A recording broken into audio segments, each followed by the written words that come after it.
The glory and mystery of the lost continent of Atlantis continue. You've taken everything.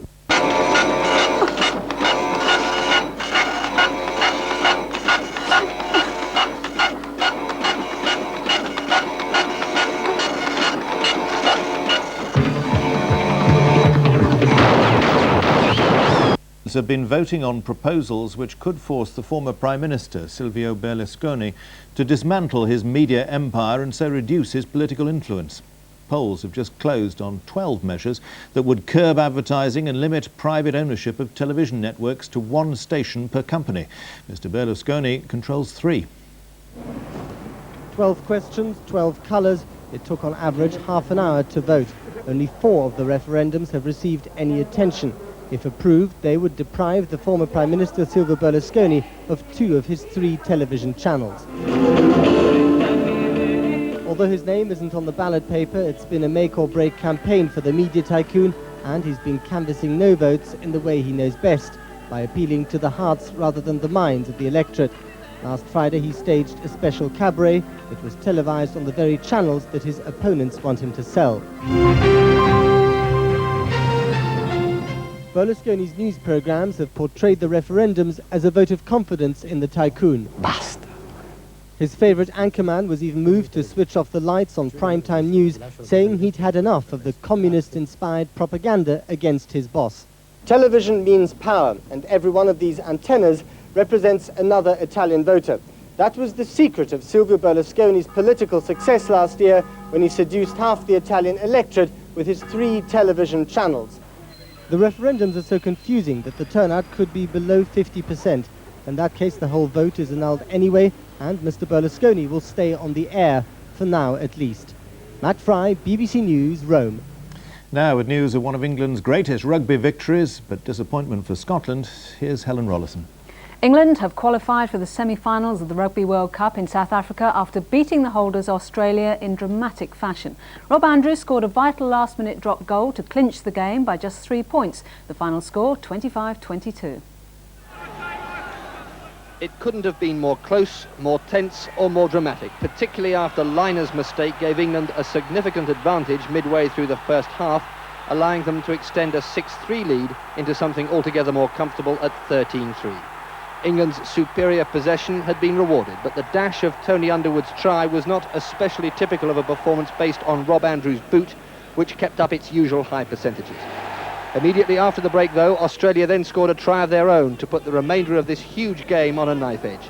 With a leap and a roll, Damien Smith enabled the Australians to draw level, and through the equally reliable kicking of Liner, they sustained a 3-point lead until England overtook them with almost their very last breath. It was 22-all as Rob Andrews' injury-time long-range drop kick sailed over the posts, a truly unbelievable climax to a thrilling game. Moments later, the stadium's substantial England support was celebrating, and the players were embracing not only each other but also, back in their hotel, friends and family. Yes, Mummy was on there. This, the Underwoods reunion, which preceded the measured reaction of England's match winner. Today was always going to be close, and it proved that way, and you know, we could have lost it, but we're through, and we'll enjoy that and think about next week, later in the week.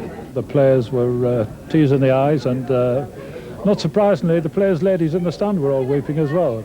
Brilliant day for England, not just England rugby. So Cape Town's bars will do excellent business this evening. England's fans had feared defeat, but can toast a thrilling victory. Ahead of England now, prior to their semi-final here a week today, a return to Johannesburg via 2 days in the holiday resort of Sun City. For the time being, England have earned their rest. Rob Bonnet, BBC News in Cape Town. In the other quarter-final this afternoon, Scotland produced a brave performance against New Zealand in Pretoria, but they lost out by 48 points to 30. It was a disappointing end to the career of captain Gavin Hastings, who's now stepping down from the national side after 61 appearances. The 18-stone man of the moment took little time to force the New Zealanders ahead. Jonah Lomu pocketed the ball close to the halfway line, then swayed through the Scottish defence to give Walter Little an easy run over the line. The Kiwis continued to dominate the first half, the power and pace of Lomu proving too much for the Scottish backs. 2 quick New Zealand tries early in the second half seemed to put the game beyond the Scots, but there was a fight back, led mainly by the forwards. This, the first of 2 tries for Doddy Wynne. By the time Lomu presented his captain with a chance to sprint for the corner, Scotland seemed down and out. But there was one last chance for Scott Hastings to restore some respect in his brother's last international. You can't be too disappointed when you see all these people that come a long, long way to support you, and you know, they're a credit to their country, and they behave themselves well and conduct themselves well, and you know, I think they were very proud of the way the Scottish team performed in this World Cup. Scotland may be out and Hastings may be gone, but he leaves behind a rejuvenated side who can take much from his example. Nigel Gainsborough, BBC News. England's cricketers have been soundly beaten by the West Indies in the first Cornhill Test at Headingley. They were bowled out for 208 in their second innings, leaving the West Indies needing only 126 runs to win. They got them in under 2 hours for the loss of just 1 wicket. England's only realistic chance of preventing yet another test slipping away from them depended on a substantial stand from their last 2 recognised batsmen. But the admirable Courtney Walsh quickly put paid to any hopes of that, removing Ram Prakash with a beauty. De Freitas followed soon after, but Thorpe continued in exemplary fashion, with shot selection and execution sadly unmatched by anyone else. He eventually fell to the deserving Walsh for 61, comfortably top score. And but for some spirited resistance from the tail-enders, notably Gough and Martin, England would have failed to make 200 for the second time. In the end, they managed 208 as Malcolm departed in time-honoured fashion. It left West Indies needing only 126, and when Atherton's stunning catch removed Campbell, English hopes flickered briefly. Immediately, Hooper extinguished them in the most dismissive, elegant fashion. A towering 6 off De Freitas was followed by 2 more off Illingworth as plans were laid for an unscheduled day off. England's management might profitably consider using it for extra practice. This was another comprehensive defeat in every respect. Kevin Geary, BBC News.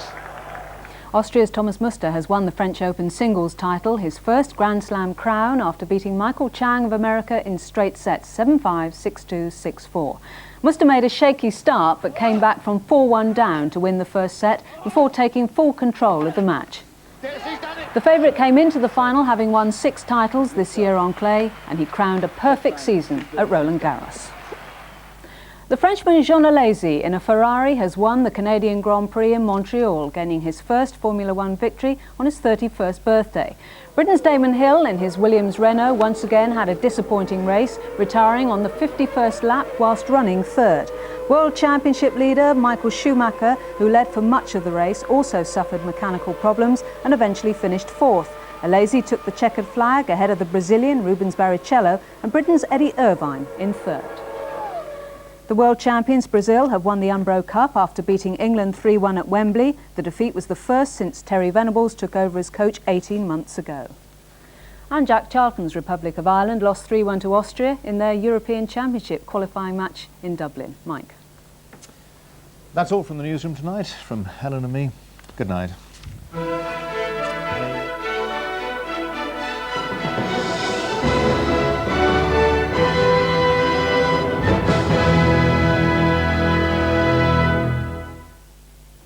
Hello, the winds are still blowing from the north, so only a slow improvement this week, with the best of the breaks in the west. Now this front won't introduce warmer weather, it is a cold front, but it should bring some brighter weather to central eastern parts of England during the course of tomorrow. You can see that front on the radar, trundling southwards across Wales and southern England, now out into the Channel. So a mild, cloudy night over England Wales, but a much colder night over Scotland and Northern Ireland, perhaps even a touch of ground frost in places. And then tomorrow, central eastern parts of England and eastern parts of Wales, starting off dull with rain or drizzle in some places, some showers too in eastern parts of Scotland. The rest of the country, though, dry, broken cloud, the best of the sunshine, though, in the west, as we've seen on the satellite pictures. During the day, 2 things happening. The drizzle and rain receding towards the east coast over southern parts of Britain, and some thicker cloud and some drizzle getting into the far northwest of Scotland. So most of us ending up dry, but still rather cool with that decided northerly breeze blowing down eastern parts of Britain, 10 to 15 miles an hour. So very cool down that east coast, 10 to 12 Celsius, a little bit warmer in the west, 14 Celsius, inland 15 to 17 Celsius, Glasgow perhaps as high as 19 Celsius, Cardiff 17 Celsius. The best of the sunshine in the west again, we think, on Tuesday. Tomorrow on BBC1. I was just a bonny fighter, but I was very much aware of how alone I often was. They are saying to us, let's get the message. You've not been conservative enough. We only had a majority of 45. That sounds quite large now, doesn't it? Lady Thatcher in conversation with David Frost, exclusive to BBC1, tomorrow at 10:10. This week on Castles. If somebody doesn't react soon, then it's going to be too late. A family conference. We are talking about what Mum will do if Dad doesn't go back to her. Every morning I wake up and it's like a nightmare starting all over again. None of us want to talk about it, but... Inheritance. Inheritance, yeah, exactly. The stakes are rising in Castles, Tuesdays and Thursdays at 8:30 on BBC1.